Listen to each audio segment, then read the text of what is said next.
All right, Akim, Shalabat, Shalom. First and foremost, I'd like to give all praises, glory, and honor to Yahweh, Ba'ashem Yahushai, Ba'ashem Rakak Wadash, to honors to the apostles and elders, great millstone of teaching us the truth.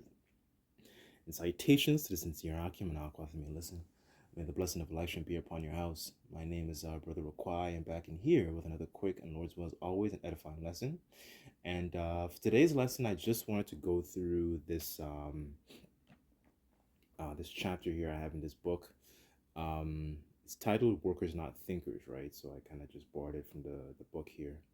And it kind of just goes into essentially a lot of the practices that essentially the elites do and how that's contaminated the minds of the people in the minds of the Western society, or just a society in general, as opposed to more Eastern, more societies that actually have some sort of culture. But I'm talking mostly like in Western here in America, Canada, and other European nations.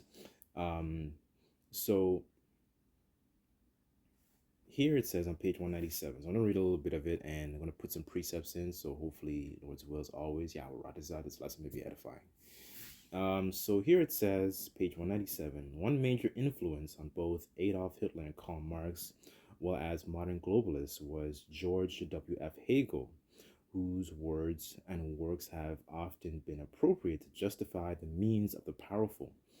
Hegel once wrote, the state is the absolute reality, and the individual himself has objective existence, truth, and morality only in a capacity as a member of the state. He is most noted for his Hegelian dialectics, and that's something that we normally, we discuss. Thesis, antithesis, synthesis, known as problem, reaction, solution. The globalists, however, have bastardized Hegel's mere philosophical diagram of the human interaction. Rather than waiting for a problem to deal with, they create the problem, then offer the draconian solution. Hint, hint, nudge, nudge of what happened 2-3 years ago. So it says, after compromise and negotiation, they have advanced their agenda without the opposition and realizing their design. Right. So let's get some scriptures here, because one of them does come to mind. Let's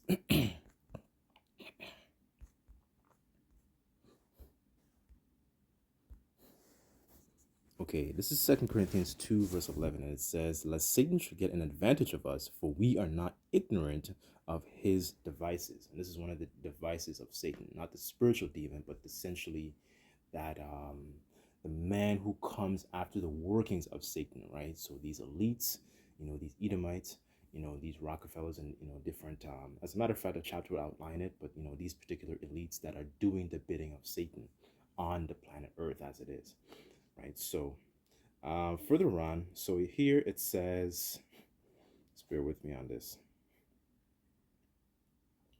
So could it be that the case that Rockefeller's contributions to education were really part of the secret agenda to create solutions for problems that didn't exist?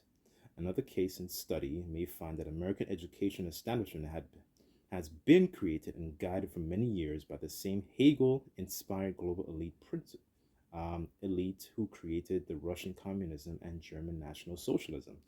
Right. So here it says the oil magnate John D. Rockefeller Sr., whose dominant empire was initially founded by the Rothschild-controlled National Bank of Cleveland, created.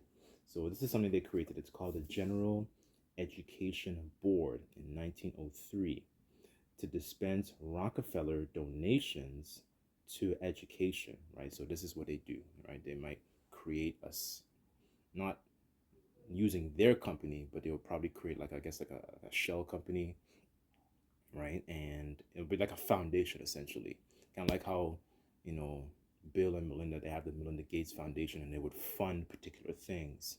They like to call it philanthropy, right? So this is what they did. So they created the General Education Board.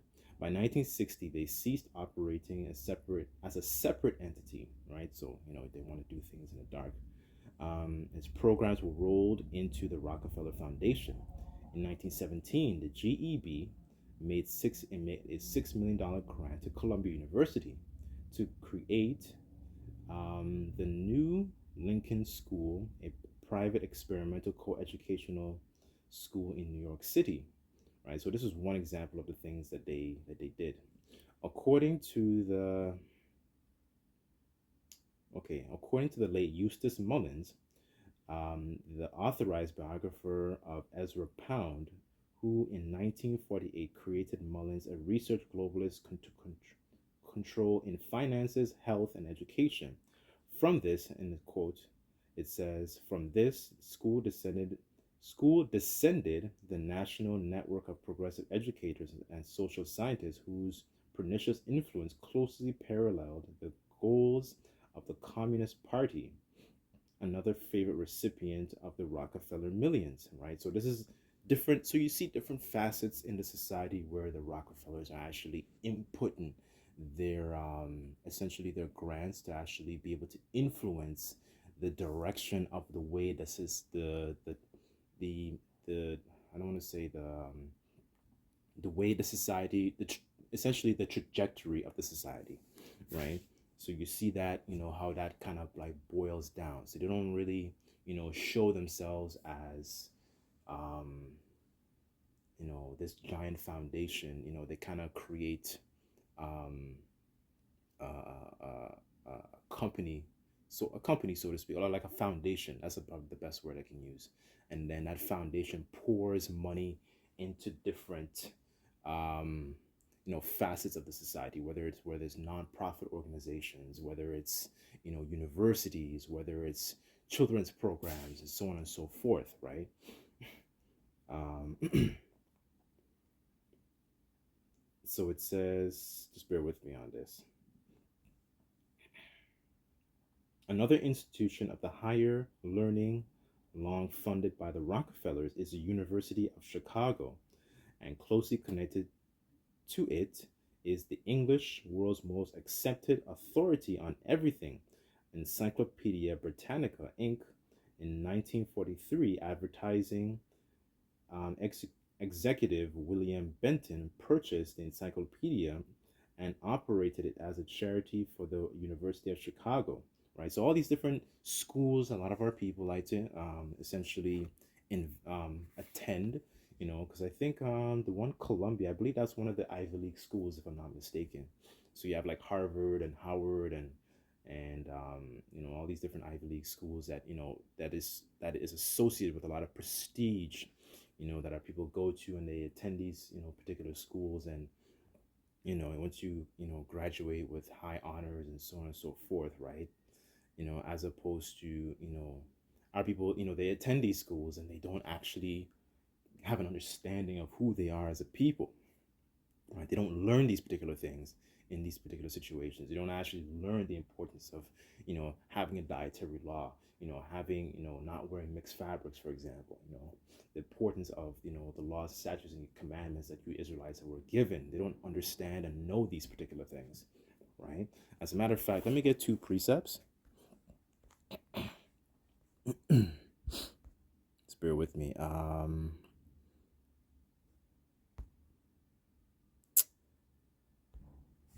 Okay, Job chapter 9, verse 24, and it says, "The earth is giving into the hand of the wicked.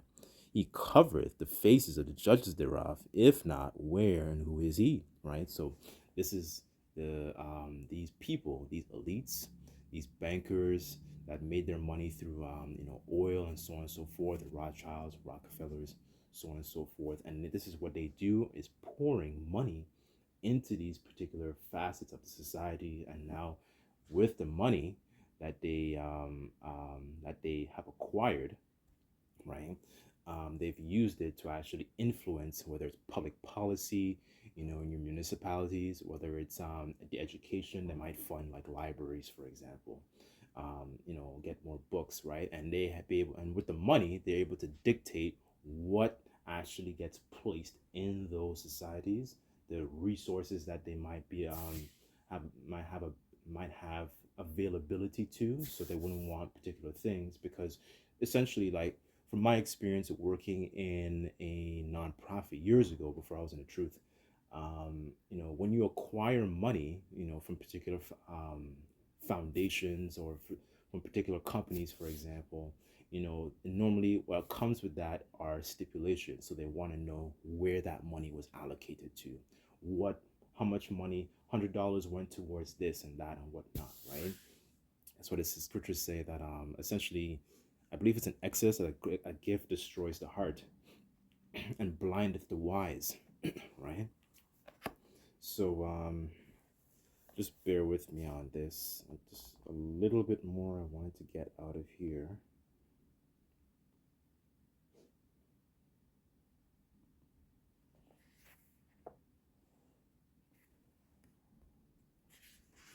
Okay, so continuing on, it says reflecting the rise of the internet coupled with a general decrease in reading today, Britannica's encyclopedia sales have precipitously dropped over in recent years, yet it is still regarded as one of the most credible sources of information in the Western world, right?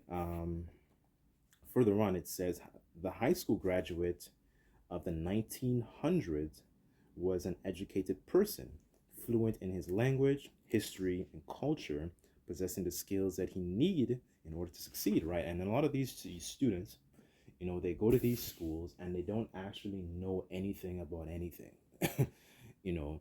And let's just take, for example, what's going on these different college protests on campuses. A lot of these students don't actually understand biblical nationalities. They don't learn these particular things. When you really go back, like, I just use this as an example. Palestine. I went on online. I put Palestine into the Etim Online dictionary website, and it goes back to Palestina, which goes back to Philistine, right? So, a lot of these people don't understand and know these particular things, right? And these are biblical nationalities, right? And on what's actually going on and why these things are going on in the so-called Holy Land, right? Now, people don't know these things. They go to these fancy institutions and they don't know anything at all, right? So let's go to Isaiah 55. So it says, Ho, Isaiah 55, verse 1, it says, Ho, everyone that thirsteth, come ye to the waters, and he that hath no money, come ye and buy and eat. Yea, come buy wine and milk without money and without price, right? So we don't, and, a good manifestation of that is, the apostles and elders, the prophets on the highways, on, teaching on the streets, right? Because it says that wisdom shall cry, roughly paraphrase Proverbs 1, it says, Wisdom crieth without, and she crieth in the chief places of concourse. So in the places where a lot of traffic and business is conducted.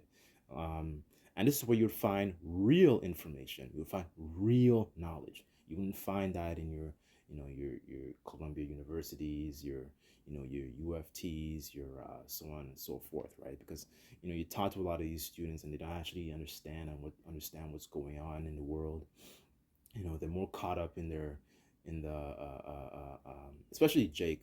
From one of the things I've noticed is they're very caught up in celebrity work life and work culture and what's going on to the essentially what's going on in their lives, so to speak, right? And they spend a lot of money going to these particular schools, and these schools are not cheap. Verse 2, it says, Wherefore do ye spend money for which is not bread, and your labor which satisfieth, and your labor for that which satisfieth not? Hearken diligently unto me, and eat ye which is good, and let your soul delight itself in fatness, right? So, they spend their money on these particular institutions, going to these different places, and they have no idea who they are, as their identity, their heritage, their understanding of, um, black is not the color of your skin. It's most likely the color of your hair, right? And, all these different bywords, why you're in this condition as a whole. Understanding these particular things, understanding the importance of a bloodline, that's another thing too, right? People don't know these things, right? Okay, so as a matter of fact, I had another precept here in Job, because it goes into, these elites. And as a matter of fact, let me read this and then I'll get the precept. Okay, it says here John D. Rockefeller's was more, excuse me, John D. Rockefeller Sr. was more concerned with shaping an industry, a new industrial social order, than providing a useful education. The Rockefeller Group, this is a quotation by William H. Watkins. It says, the Rockefeller Group demonstrated how gift giving could shape education and public policy, commented Watkins. Rockefeller's agenda of dumbing down the population through new education, um, led by the GEB, which is the General Education Board, shows itself a letter written by Frederick T. Gates, Rockefeller's choice to head the board.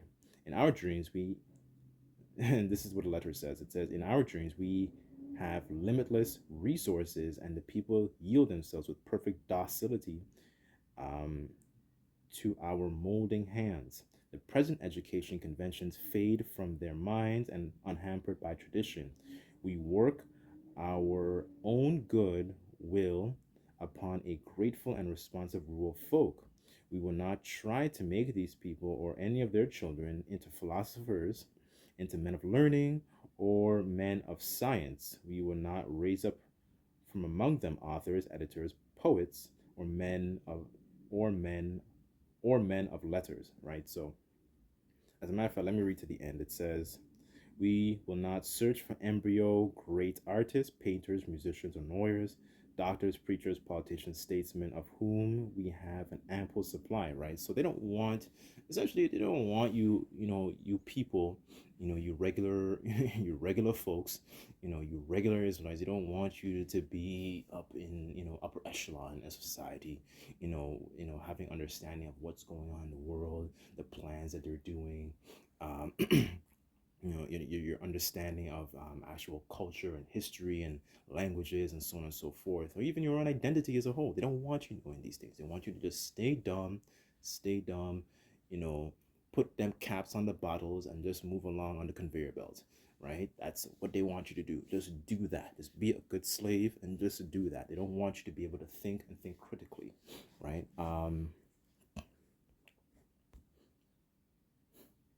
Okay, this is Job 32, verse 9, and it says, great men are not always wise, neither do the age understand judgment. And I brought that out because, you have these elites that are essentially pouring money into different facets of the society as a whole.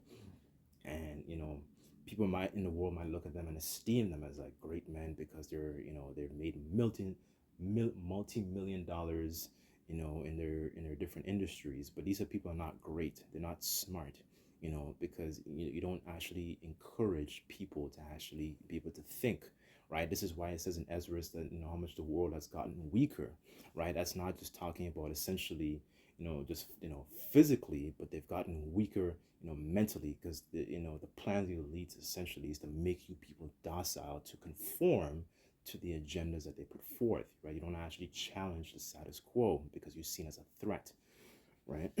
So it continues on, but what I'll do, I could always make a part two to this.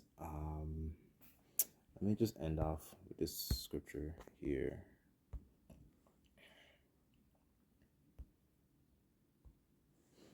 Okay, it says Proverbs 22, verse 6, and it says, train up a child in the way he should go, and when he's old, he will not depart from it, right? And the best way to train up your children, especially, is in these law, statutes, and commandments, and understanding the scriptures and understanding their forefathers, right? There's a president, I forgot which one, but they said themselves, a thorough understanding of the Bible is more valuable than any college education, right? So, um, I think I'll just end it off here, but I probably could just make a part two to this because the chapter is quite lengthy. I just wanted to hit a couple points here. But hopefully this video, shed some light and was edifying. And I'd like to give all praises, glory, and honor to Yahweh, Ba'ashim Yahushai, Ba'ashim Lakakwadash, the honors to the apostles and elders who were millstones, teaching us his truth. The next time, I say, Shalom.